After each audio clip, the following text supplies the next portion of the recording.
റോയിച്ചായ, വലിയ ചരിത്രം എന്നുള്ള നിലയിലാണ് NDA സർക്കാർ വനിതാ സംവരണം എന്നൊരു ബില്ല് കൊണ്ടുവരുന്നത്. നിലവിലെ അവസ്ഥയിൽ അത് പാർലമെന്റിൽ പാസ്സാകാനുള്ള സാധ്യതയുണ്ടോ? അല്ല, ഈ വനിതാ സംവരണ ബിൽ എന്നുള്ള അതിനെ മറയാക്കിക്കൊണ്ട് BJP ഒരു വലിയ രാഷ്ട്രീയം കളിക്കാനാണ് ഉദ്ദേശിക്കുന്നത്. അതുകൊണ്ട് തന്നെയാണ് പ്രതിപക്ഷ പാർട്ടികൾ ഈ ബില്ലിന്റെ ആത്മാർത്ഥതയെ തന്നെ ചോദ്യം ചെയ്യുന്നത്. രണ്ട് കാര്യം. ഒന്ന്, ഈ ഇന്ത്യയിലെ 5 പ്രധാനപ്പെട്ട സംസ്ഥാനങ്ങളിൽ തെരഞ്ഞെടുപ്പ് പ്രക്രിയകൾ നടന്നുകൊണ്ടിരിക്കുകയാണ്. ഇപ്പൊ കേരളത്തിലും ആസാമിലുമാണ് തെരഞ്ഞെടുപ്പ് കഴിഞ്ഞത്. ബാക്കി 3 സംസ്ഥാനങ്ങളിൽ തെരഞ്ഞെടുപ്പ് നടക്കാനിരിക്കുമ്പോഴാണ് ഇത്ര സുപ്രധാനമായ ഒരു ബില്ല് പാസ്സാക്കാനായിട്ട് പാർലമെന്റ് സമ്മേളനം വിളിച്ചുകൊണ്ടിരിക്കുന്നത്. അപ്പൊ അതിന്റെ ഉദ്ദേശം തന്നെ പ്രതിപക്ഷ പാർട്ടികളെ സമ്മർദ്ദത്തിലാക്കിക്കൊണ്ട് ഈ ബില്ല് പാസ്സാക്കിയെടുക്കുക എന്നുള്ളതാണ്. യഥാർത്ഥത്തിൽ വനിതാ സംവരണത്തിന്റെ മറവിൽ കേന്ദ്ര സർക്കാർ ഈ മണ്ഡല പുനർനിർണയം നടത്തി അവർക്ക് ഇഷ്ടം പോലെ തന്നെ മണ്ഡലങ്ങളെ വിഭജിച്ച് അവർക്ക് ജയിക്കാൻ പറ്റുന്ന തരത്തിലേക്കുള്ള കാര്യങ്ങൾ കൊണ്ടുപോവുക എന്നുള്ളതാണ് ഉദ്ദേശം. ഇതേക്കുറിച്ചാണ് കഴിഞ്ഞ ദിവസം ഹിന്ദു പത്രത്തിൽ കോൺഗ്രസ് പാർലമെന്ററി പാർട്ടിയുടെ ചെയർപേഴ്സണായ സോണിയാഗാന്ധി വളരെ വിശദമായ ഒരു ലേഖനം എഴുതിയിരുന്നു. എന്താണ് BJP ഈ ബില്ല് കൊണ്ട് ഉദ്ദേശിക്കുന്നത്, എന്താണ് അവരുടെ ഇതിന്റെ പിന്നിലുള്ള രാഷ്ട്രീയ അജണ്ട എന്നും സോണിയാഗാന്ധിയുടെ ആ ലേഖനത്തിൽ വളരെ വ്യക്തമാക്കിയിട്ടുണ്ടായിരുന്നു. ഇതിന്റെ ഒരു പ്രധാന പ്രശ്നം എന്ന് പറയുന്നത് 33% വനിതകൾക്ക് സംവരണം പാർലമെന്റിലും നിയമസഭകളിലും കൊടുക്കണമെന്നുള്ളത് യഥാർത്ഥത്തിൽ കോൺഗ്രസിന്റെ ഒരു പദ്ധതിയാണ്. അതായത് BJPയുടെ പദ്ധതിയൊന്നുമല്ല. നീക്കം നടത്തിയതാണ്. 2010 UPA ചെയർപേഴ്സണായിട്ട് സോണിയാഗാന്ധി ഇരിക്കുന്ന സമയത്ത് സോണിയാഗാന്ധിയുടെ പ്രത്യേക താല്പര്യപ്രകാരമാണ് കോൺഗ്രസും അന്നുണ്ടായിരുന്ന UPA മുന്നണിയിലെ കക്ഷികളും ഇത്തരത്തിലൊരു ബില്ല് അവതരിപ്പിക്കാനായിട്ട് തീരുമാനിച്ചത്. അന്ന് അത് രാജ്യസഭ പാസ്സാക്കിയിരുന്നു. പക്ഷേ ലോക്സഭയിൽ BJP അടക്കമുള്ള പാർട്ടികൾ ഈ ബില്ല് അവതരണത്തെ എതിർക്കുകയും അടിപിടി ഉണ്ടാക്കുകയും ബില്ല് അവതരിപ്പിക്കാൻ കഴിയാതെ പോയൊരു സാഹചര്യം ഉണ്ടായി. അന്ന് മുതൽ അവിടെ കിടക്കുകയാണ്. അപ്പോൾ അന്ന് പ്രായോഗികമായി ആ ബില്ല് പാസ്സാക്കുന്നതിനെ എതിർത്ത പാർട്ടിയാണ് BJP. ഇപ്പൊ തത്വത്തിൽ വനിതാ സംവരണം എന്ന് പറയുന്നുണ്ടെങ്കിലും BJP അന്ന് ഈ ബില്ല് പാസ്സാക്കിയതിന് എതിരായിട്ടുള്ള നിലപാടാണ് അന്ന് സ്വീകരിച്ചത്. അതുകൊണ്ട് അത് അന്ന് പാസ്സാക്കാൻ കഴിഞ്ഞില്ല. അപ്പൊ ഇപ്പോൾ ഇത് കൊണ്ടുവരുന്നെന്ന് പറഞ്ഞാൽ ഈ സാധാരണഗതിയിൽ മണ്ഡല പുനർനിർണയം നടക്കുന്നത് ജനസംഖ്യയെ അടിസ്ഥാനമാക്കിയാണ് മണ്ഡല പുനർനിർണയം നടക്കുന്നത്. ഏറ്റവും ഒടുവിൽ നടന്നിരിക്കുന്നത് 1971 അതിനുശേഷം പിന്നീട് മണ്ഡല പുനർനിർണയം നടന്നിട്ടില്ല.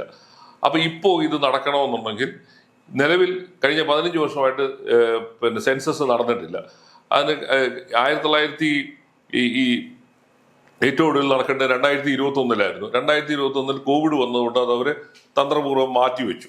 അത് നടന്നില്ല. ഇപ്പൊ 26 ജൂൺ 1 മുതൽ തുടങ്ങുമെന്നാണ് പ്രഖ്യാപിച്ചിരിക്കുന്നത്. പക്ഷെ അതുപോലും അത് ആ ജനസംഖ്യ എടുക്കുന്നതിന് മുമ്പ് ഈ മണ്ഡല പുനർനിർണയം നടത്തി 2029 മുതൽ ഈ സംവരണം നടപ്പാക്കാനുള്ള ശ്രമമാണ്. അതിന്റെ പിന്നെ ഒരു ഗൂഢപദ്ധതിയാണ്.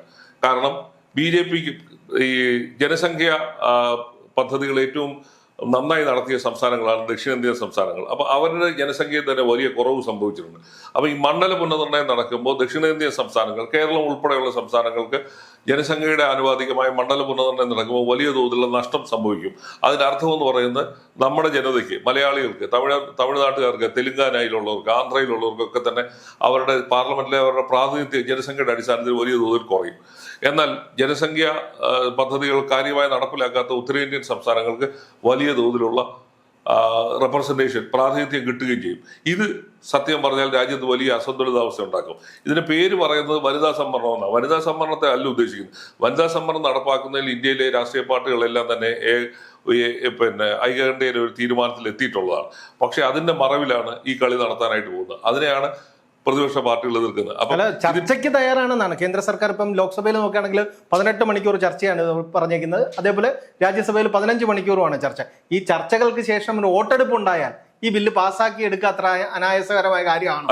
അല്ല അതിനകത്ത് കാര്യം കോൺഗ്രസ് പറയുന്നതിനകത്താണ് അതിനകത്ത് ജെന്യൂനായ കാര്യം. സോണിയാഗാന്ധിയുടെ ആ ലേഖനത്തിൽ അവർ കൃത്യമായിട്ട് പറയുന്നുണ്ട്.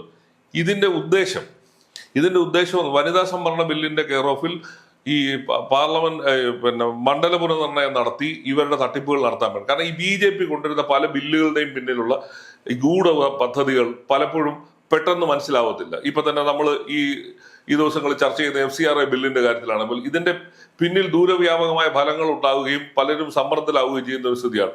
അതുകൊണ്ട് തന്നെയാണ് എന്തുകൊണ്ടാണ് ഈ നിയമസഭാ തെരഞ്ഞെടുപ്പ് നടക്കുന്നതിനിടയിൽ ഇത് പൊക്കി പിടിച്ചുകൊണ്ട് വരാനുണ്ടായ കാരണം എന്താണെന്നുള്ളതിന് BJPക്ക് കൃത്യമായ മറുപടിയൊന്നുമില്ല. വനിതകളോടുള്ള സ്നേഹമല്ല ഇതിന്റെ പിന്നിൽ, അവരുടെ രാഷ്ട്രീയ താല്പര്യങ്ങൾ നടപ്പിലാക്കുക എന്നുള്ളതാണ് ഇതിന്റെ പ്രധാന ഉദ്ദേശം. അതുകൊണ്ട് തന്നെയാണ് പ്രതിപക്ഷ പാർട്ടികൾ സംശയത്തോടുകൂടി തന്നെ കാണുന്നത്. അപ്പൊ നാളെ പാർലമെന്റിൽ വന്നാൽ തന്നെ ഇതൊരു ഭരണഘടനാ ഭേദഗതിയാണ്. ഈ ഭരണഘടനാ ഭേദഗതിക്ക് 3/2 ഭൂരിപക്ഷം വേണം. നിലവിലെ സാഹചര്യത്തിൽ BJPക്ക് പാർലമെന്റ് 2 സഭകളിലും 3/2 ഭൂരിപക്ഷം കിട്ടുന്ന അവസ്ഥയില്ല. 543 അംഗങ്ങൾ മൊത്തമായി പാർലമെന്റ് സമ്മേളനത്തിൽ പങ്കെടുത്താൽ തന്നെ 360-ലധികം പേരുടെ വോട്ട് വേണം. നിലവിൽ BJP ഉൾപ്പെടെയുള്ള സഖ്യകക്ഷിക്ക് 293 പേരുടെ ഭൂരിപക്ഷമേ ഉള്ളൂ. അപ്പം 3/2 ഭൂരിപക്ഷം വാങ്ങിക്കൊണ്ട് പാർലമെന്റിലെ ഇരുസഭകളിലും പാസ്സാക്കി എടുക്കുക എന്ന് പറയുന്നത് അസംഭവീയമായ കാര്യമാണ്. രാജ്യസഭയിലും അവർക്ക് 3/2 ഭൂരിപക്ഷം ഇല്ല. അപ്പൊ ഇതാണ് സാഹചര്യം. അല്ല, ഇതിപ്പോ വനിതാ ബില്ലായതുകൊണ്ട് തന്നെ ഇപ്പൊ മമതാ ബാനർജിയുടെ തൃണമൂൽ കോൺഗ്രസ് അടക്കമുള്ള ഇന്ത്യ സഖ്യത്തിന് പുറത്തു നിൽക്കുന്ന പ്രാദേശിക പാർട്ടികളുണ്ട്. അവരുടെ കൂടെ പിന്തുണ ഉറപ്പാക്കുക, ഈ വനിതാ സംവരണം, സ്ത്രീകൾക്ക് പ്രാതിനിധ്യം എന്നുള്ള വിഷയങ്ങൾ പറഞ്ഞ് അവരെ കൂടെ ഒപ്പം നിർത്താനുള്ള ഒരു ശ്രമം നടത്തില്ല. അവർക്കെല്ലാം ഈ കാര്യത്തിനകത്ത് എതിർപ്പുണ്ട്. അതാണ് അവരുടെ എതിർപ്പെന്ന് പറയുന്നത് ഈ കെയർ ഓഫിൽ. അതാണ് നമ്മൾ കാണേണ്ടത്. വനിതാ സംവരണ ബില്ലിനെ അല്ല ഇന്ത്യയിലെ പ്രതിപക്ഷ പാർട്ടികൾ, ഇത് കോൺഗ്രസ് നേതൃത്വം കൊടുക്കുന്ന ഇന്ത്യ മുന്നണി വനിതാ ബില്ലിനെ ഒരു ഘട്ടത്തിലും എതിർത്തിട്ട്. കാരണം അത് കോൺഗ്രസിന്റെ ഒരു യഥാർത്ഥത്തിൽ കോൺഗ്രസിന്റെ കുഞ്ഞാണ്. കോൺഗ്രസ് ആണ് അത് ഇങ്ങനൊരു ബില്ല് പൈലറ്റ് ചെയ്യുകയും അതിനുവേണ്ടി നിൽക്കുകയും ചെയ്ത പാർട്ടി. അപ്പൊ യഥാർത്ഥത്തിൽ അതല്ല പ്രശ്നം. ഈ കെയർ ഓഫിൽ കൊണ്ടുവന്നിട്ട് ഈ മണ്ഡല പുനർനിർണയം നടത്തി പ്രതിപക്ഷ പാർട്ടികൾ ഭരിക്കുന്ന സംസ്ഥാനങ്ങളിൽ ഇത് കുറയ്ക്കുകയും ഇവർക്ക് തോന്നിയ പോലെ തന്നെ മണ്ഡല പുനർനിർണയം നടത്തി ഇവർക്ക് അധികാരത്തിൽ തുടരുന്നതിന് വേണ്ടിയുള്ള കളമൊരുക്കുന്ന പണിയാണ്. അതാണ് എതിർക്കപ്പെടേണ്ടത്. കാരണം ഇതിനകത്ത് വനിതാ സംവരണം എന്ന് പറയുന്നത് പുറത്തു പ്രധാനമന്ത്രി പറഞ്ഞിട്ട് നടത്താൻ പോകുന്ന പദ്ധതി അതുകൊണ്ട് തന്നെയാണ് തൃണമൂൽ കോൺഗ്രസ് ഉൾപ്പെടെയുള്ള കക്ഷികൾ എതിർക്കാനായിട്ട് സാധ്യത കൂടുതൽ. കാരണം അവരാരും ഇതിനോട് യോജിക്കുന്നില്ല. കാരണം ഈ ബില്ല് അവതരണത്തിന്റെ പിന്നാലെ ആത്മാർത്ഥതയാണ് എല്ലാ കക്ഷികളും ചോദ്യം ചെയ്യുന്നത് തന്നെ. അവിടെയാണ് ഈ BJPയുടെ ഈ ഇത്തരത്തിലുള്ള നീക്കങ്ങളെ കോൺഗ്രസ് ഉൾപ്പെടെയുള്ള പാർട്ടികൾ എതിർക്കുന്നതിന് കാരണം. സോണിയാഗാന്ധിയുടെ മിനിഞ്ഞാന്നത്തെ ഹിന്ദുവിലെ ലേഖനം അത് വളരെ കൃത്യമായിട്ട് പറയുന്നുണ്ട്. കോൺഗ്രസ് എടുത്തു പറയുന്നുണ്ട്. കോൺഗ്രസിന്റെ കാലത്താണ് 2010 ഈ ഇങ്ങനെ ഒരു ബില്ല് പാസ്സാക്കുന്ന ആവശ്യകതയെക്കുറിച്ച് വരികയും പാർലമെന്റിൽ വരികയൊക്കെ ചെയ്ത്. അന്ന് BJP ഉൾപ്പെടെയുള്ള BJPയുടെ സഖ്യകക്ഷികളും കൂടെ പാർലമെന്റിൽ അലമ്പുണ്ടാക്കിയിട്ടാണ് ആ ബില്ല് ലോക്സഭയിൽ അവതരണം നടക്കാതെ പോയത്. രാജ്യസഭ പാസ്സാക്കിയതാണ്. പക്ഷെ പ്രശ്നം ഇപ്പോഴും നിൽക്കുകയാണ്. ഈ ബില്ല് അവതരിപ്പിക്കുമ്പോഴും ഇതിന്റെ പിന്നിൽ ഈ പഴയ സെൻസസിന്റെ അടിസ്ഥാനത്തിൽ മണ്ഡലം പുനർനിർണയിച്ചിട്ട് തട്ടിപ്പ് നടത്താൻ വേണ്ടിയാണ് 2029 നടത്താൻ. അപ്പം പല നിയമസഭകളും പിരിച്ചുവിടും. ഇപ്പൊ ഉദാഹരണത്തിന് കേരളത്തിൽ ഇപ്പോൾ ഈ മെയ് 20-ാം തീയതി അല്ലെങ്കിൽ 25-ന് അധികാരമേൽക്കുന്ന സർക്കാർ പോലും 3 വർഷം കഴിയുമ്പം സർക്കാരിന്റെ പിരിഞ്ഞു പോകേണ്ട കാലാവധി തീരേണ്ട സ്ഥിതി വരും. അപ്പൊ അങ്ങനെയൊക്കെയുള്ള വലിയ തട്ടിപ്പുകൾ നടത്തുന്നതിന് വേണ്ടിയുള്ള ഒരു നീക്കമായിട്ടാണ് പ്രതിപക്ഷ പാർട്ടികൾ ഇതിനെ കാണുന്നത്. അതുകൊണ്ട് തന്നെ ഈ ബില്ല് പാസ്സാകാൻ നിലവിൽ ഭരണഘടനാ ബില്ലായതുകൊണ്ട് തന്നെ 3/2 ഭൂരിപക്ഷം വേണമെന്നുള്ള സാഹചര്യം ഉള്ളത് കൊണ്ട് തന്നെ അത് പാസ്സാകാൻ നിലവിലെ സാഹചര്യത്തിൽ കഴിയുമെന്ന് തോന്നുന്നില്ല. അതായത് നമ്മുടെ കേരളത്തിൽ 20 സീറ്റ് ലോക്സഭാ സീറ്റ് എന്നുള്ളത് കുറയുകയും UP പോലെയുള്ള സംസ്ഥാനങ്ങളിൽ വലിയ രീതിയിൽ കൂടുകയും ചെയ്യുന്ന ഒരു സാഹചര്യം അതായിരിക്കും ഈ മണ്ഡല പുനർനിർണയം കൊണ്ട് ദക്ഷിണേന്ത്യൻ സംസ്ഥാനങ്ങളിൽ ഞാൻ പറഞ്ഞില്ല, ജനസംഖ്യയുടെ അടിസ്ഥാനത്തിലാണ് പാർലമെന്റിലേക്കുള്ള പ്രാതിനിധ്യം കൂട്ടുന്നത്. ഇപ്പൊ നമ്മുടെ ഇവിടെ ഈ 2.5 അല്ലെങ്കിൽ 3 കോടി ജനങ്ങളുള്ള ഈ സംസ്ഥാനത്ത് നമുക്ക് കൂടി വന്ന 20 എന്നുള്ളത് അതൊരു 10 കൂടെ ചിലപ്പോൾ കൂടിയേക്കാം. അതിനപ്പുറത്തേക്ക് കൂടത്തില്ല. മനസ്സിലായില്ലേ? എന്നാൽ ഇപ്പൊ 80 സീറ്റുള്ള UPയിൽ അത് 120 ആവാം, ബീഹാറിൽ അത് 60 ആവാം. ആ പ്രൊപ്പോർഷനായിട്ടാണ് ഇത് കൂടുന്നത്. ഇത് സത്യം പറഞ്ഞാൽ ദക്ഷിണേന്ത്യൻ സംസ്ഥാനങ്ങളോട്, അതായത് BJPയുമായിട്ട് അകന്നു നിൽക്കുന്ന ദക്ഷിണേന്ത്യൻ സംസ്ഥാനങ്ങളുടെ ഒരു പാഠം പഠിപ്പിക്കുക എന്നൊക്കെയുള്ള ഗൂഢോദ്ദേശം ഇതിന്റെ പിന്നിൽ ഉണ്ടെന്ന് തന്നെയാണ് സംശയിക്കുക. അതാണ് സോണിയാഗാന്ധിയുടെ ലേഖനത്തിൽ പറയുന്നത്. അതുകൊണ്ട് തന്നെയാണ് കോൺഗ്രസ് ഉൾപ്പെടെയുള്ള പ്രതിപക്ഷ പാർട്ടികൾ സർക്കാരിന്റെ ഈ നീക്കത്തെ എതിർക്കുന്നത്. അത് ഒരു കാര്യം പ്രത്യേകം ശ്രദ്ധിക്കേണ്ടതെന്ന് പറഞ്ഞാൽ തെരഞ്ഞെടുപ്പ് നടക്കുകയാണ്.